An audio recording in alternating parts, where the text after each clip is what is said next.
சரவண ஜோதியே நமோ நம. வாழ்க வையகம், வாழ்க வளமுடன். அனைத்து தமிழ் நெஞ்சங்களுக்கும் கனிவான வணக்கங்கள். நிகழும் ஸ்ரீ மங்களகரமான குரோதி ஆண்டு ஆகஸ்ட் மாதம் 17ஆம் தேதி சனிக்கிழமை அன்று பூராடம் நட்சத்திரத்தில் திரையோதசி திதியில் பிரீத்தி நாமயோகத்தில் கௌளவம் கர்ணத்தில் சித்த யோகத்தில் சனி மகா பிரதோஷம் கூடிய நன்னாளில் இந்த மகத்தான ஆவணி மாதம் பிறக்கிறது. ஆவணி மாத கிரக நிலைகளை பார்க்கும் போது ரிஷபராசியில் குரு பகவானும் செவ்வாய் பகவானும், கடக ராசியில் புதன் பகவானும், சிம்ம ராசியில் சூரிய பகவானும் சுக்கிர பகவானும் உள்ளனர். கன்னி ராசியில் கேது பகவானின் சஞ்சாரம் உள்ளது.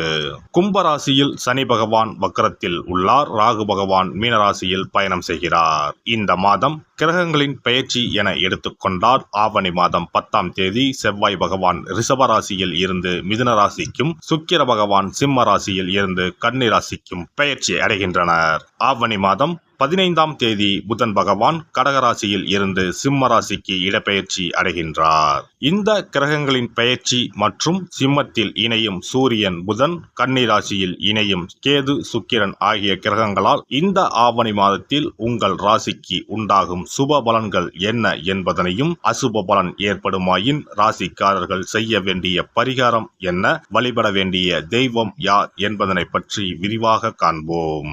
உங்கள் வாழ்வில் வளமும் நலமும் செல்வ செழிப்பும் பெற்று வாழ்வில் உயரிய நிலையை அடைய எல்லாம் வல்ல எம்பெருமானை வேண்டி விரும்பி கேட்டுக்கொள்கிறேன். பெரியவர்களுக்கு மதிப்பளித்து அவர்களின் ஆசிகளை பெற்று வாழ்வில் சாதனைகள் பல புரியும் சிம்ம ராசி அன்பர்களே, நீங்கள் உங்களை எதிர்ப்பவர்களை தக்க சமயத்தில் வெற்றி கொள்வீர்கள். இந்த மாதம் பணவரத்து அதிகரிக்கும். எதிர்பாராத நல்ல திருப்பங்களை ஏற்படுத்தும். மனதில் சந்தோஷம் உண்டாகும். எந்த பிரச்சனை வந்தாலும் சமாளித்து முன்னேறி செல்வீர்கள். தெளிவான முடிவுகள் எடுப்பதன் மூலம் இழுபறியான காரியங்கள் சாதகமாக நடந்து முடியும். தனஸ்தானத்தில் இருக்கும் குருவால் பொருளாதாரம் மேலோங்கும். மற்றவர்கள் பாராட்டக்கூடிய மிகப்பெரிய செயலை செய்து முடிப்பீர்கள். தொழில் வியாபாரம் சிறப்பாக நடைபெறும். பழைய பாக்கிகள் அனைத்தும் வசூலாகும். புதிய ஆர்டர்கள் கிடைக்கும். முக்கிய நபர்களின் ஆதரவை கிடைக்கப் பெறுவீர்கள். உத்தியோகத்தில் இருப்பவர்களின் பணம் சம்பாதிக்கும் திறமை அதிகரிக்கும். மேலதிகாரிகள் கொடுத்த வேலையை திறமையுடன் செய்து முடித்து பாராட்டுகளை பெறுவீர்கள். குடும்பத்தில் இருந்து வந்த கவலைகள் குறையும். கணவன் மனைவிக்கு இடையே மகிழ்ச்சி நிலவும். குழந்தைகளின் எதிர்காலம் பற்றிய சிந்தனைகள் மேலோங்கும். நண்பர்களால் தேவையான உதவிகள் கிடைக்கும். பெண்களை பொறுத்தவரை எந்த தடைகளையும் தாண்டி எடுத்த காரியத்தில் வெற்றி பெறுவீர்கள். மனதில் மகிழ்ச்சி உண்டாகும். கலைத்துறையினருக்கு எதிர்காலம் பற்றிய சிந்தனை மேலோங்கும். எல்லா காரியங்களும் நல்லபடியாக நடக்கும். எடுத்துக்கொண்ட வேலைகளில் இருந்த பிரச்சனைகள் தீரும். ஆராய்ந்து செய்யும் காரியங்கள் சாதகமான பலனை தரும். அரசியல் துறையினருக்கு ஆயுதங்கள் கையாளும் போதும் வாகனங்களை ஓட்டும் போதும் எச்சரிக்கை அவசியம். வீண் செலவுகள் ஏற்படும். அடுத்தவருக்கு எவ்வளவு நல்லது செய்தாலும் அது எடுபடாமல் போகலாம். மாணவர்களுக்கு கல்வியில் முன்னேற்றம் உண்டாகும். எதிர்ப்புகளை சாமர்த்தியமாக சமாளிப்பீர்கள். நட்சத்திர பலன்கள். மகம் நட்சத்திரம். இந்த மாதம் தொழில் வியாபாரம் மூலம் வரவேண்டிய லாபம் தாமதப்படும். எதிர்பார்த்த நிதியுதவி ஓரளவுக்கு கிடைக்கும். ஆர்டர்களுக்காக இருந்த அலைச்சல் குறையும். உத்தியோகத்தில் இருப்பவர்களுக்கு விருப்பம் இல்லாத இடமாற்றம் வரலாம். பூரம் நட்சத்திரம். இந்த மாதம் குடும்பத்தில் வீண் வாக்குவாதங்கள் ஏற்படும். கணவன் மனைவிக்கு இடையே நிதானத்தை கடைபிடிப்பது நல்லது. பிள்ளைகள் உடல் ஆரோக்கியத்தில் கவனம் தேவை. உறவினர்கள் நண்பர்களிடம் கவனமாக பழகுவது நல்லது. உத்திரம் 1ஆம் பாதம். இந்த மாதம் எந்த ஒரு காரியத்தையும் செய்து முடிக்கும் வரை அந்த காரியம் முடியுமோ முடியாதோ என்ற மனக்கவலை இருக்கும். வீண் அலைச்சல் குறையும். மாணவர்களுக்கு கல்வியில் வெற்றி பெறுவது பற்றிய மனக்கவலை இருக்கும். சக மாணவர்களுடன் வாக்குவாதங்களை தவிர்ப்பது நல்லது. அருகில் இருக்கும் சிவன் ஆலயத்திற்கு சென்று ஞாயிற்றுக்கிழமையில் அபிஷேகம் செய்து வணங்கி வர எல்லா தொல்லைகளும் நீங்கும். எதிர்பார்த்த காரியம் நன்றாக நடக்கும்.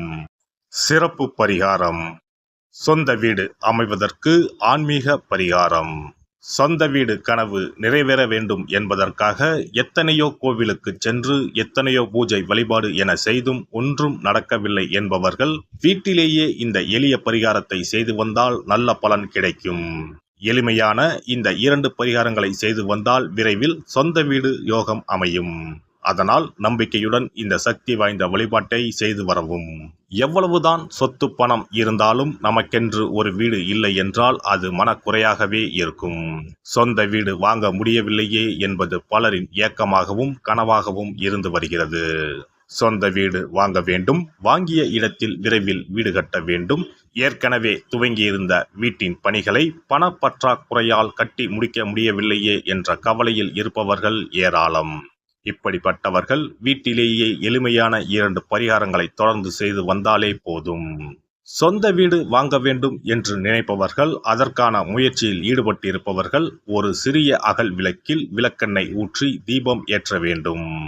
மகா விஷ்ணுவின் அவதாரங்களில் ஒன்றான வாமனரை மனதில் நினைத்து சொந்த வீடு அமைய வேண்டும் என்று பிரார்த்தனை செய்து கொண்டு மாதந்தோறும் வரும் திருவோண நட்சத்திரத்தன்று வீட்டின் அக்னி மூலையான தென்மேற்கு மூலையில் இந்த விளக்கை ஏற்றி வைக்க வேண்டும்.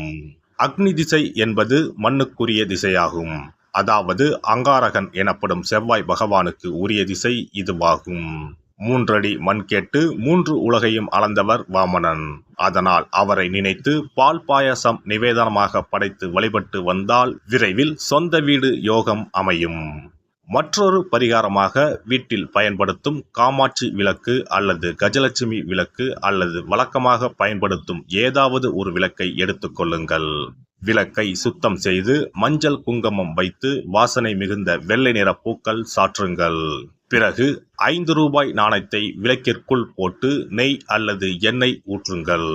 ஒரு சிறிய தட்டின் மத்தியில் மஞ்சள் குங்கும பொட்டு வைத்து அதன் மீது 5 ரூபாய் நாணயத்தை வைத்து நாம் ஏற்கனவே தயார் செய்த விளக்கை இதில் வைத்து விளக்கினை ஏற்ற வேண்டும். தினமும் காலையில் 6 மணி முதல் 7 மணிக்குள் இந்த விளக்கை ஏற்றி வந்தால் விரைவில் வீடு கட்டுவீர்கள். 5 ரூபாய் நாணயம் என்பது குபேரனுக்கு உரியதாகும்.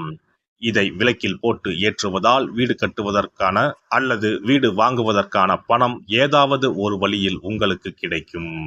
காலை 6 மணி முதல் 7 மணி வரையிலான நேரம் என்பது ஞாயிற்றுக்கிழமையில் சூரியன், திங்கள் கிழமையில் சந்திரன், செவ்வாய் கிழமையில் செவ்வாய், புதன் கிழமையில் புதன், வியாழக்கிழமையில் குரு, வெள்ளிக்கிழமையில் சுக்கிரன், சனிக்கிழமையில் சனி என நவக்கிரகங்களில் பாவ கிரகங்களான ராகு கேதுவை தவிர்த்து மற்ற 7 கிரகங்களையும் குறிக்கும் ஹோரை நேரமாகும். இந்த நேரத்தில் விளக்கு ஏற்றுவதால் நவக்கிரகங்களின் அருள் கிடைத்து பூமி யோகம் உண்டாகும். எந்த ஒரு பரிகாரம் என்றாலும் மனதில் முழு நம்பிக்கையோடும் இறைவனை உறுதியாக வேண்டி வழிபாடு செய்தால் மட்டுமே பலன் தரும். எளிமையான இந்த பரிகாரத்தை தொடர்ந்து செய்து பயன்பெறுங்கள். எல்லாம் வல்ல இறையருளால் நீங்களும் உங்கள் அன்பு குடும்பமும் உடல் நலம், நீலாயுள், நிறை செல்வம், உயர் புகழ், மெய்ஞானம் ஓங்கி வாழ்க வளமுடன். இந்த வீடியோ பதிவு உங்களுக்கு பிடித்திருந்தால் லைக் பண்ணுங்க, கமெண்ட் பண்ணுங்க, ஷேர் பண்ணுங்க, மறக்காம சப்ஸ்கிரைப் பண்ணுங்க, பக்கத்துல இருக்கிற பெல் பட்டனை கிளிக் பண்ணுங்க. நன்றி, வணக்கம். ஓம் நமச்சிவாய, சிவாய நம.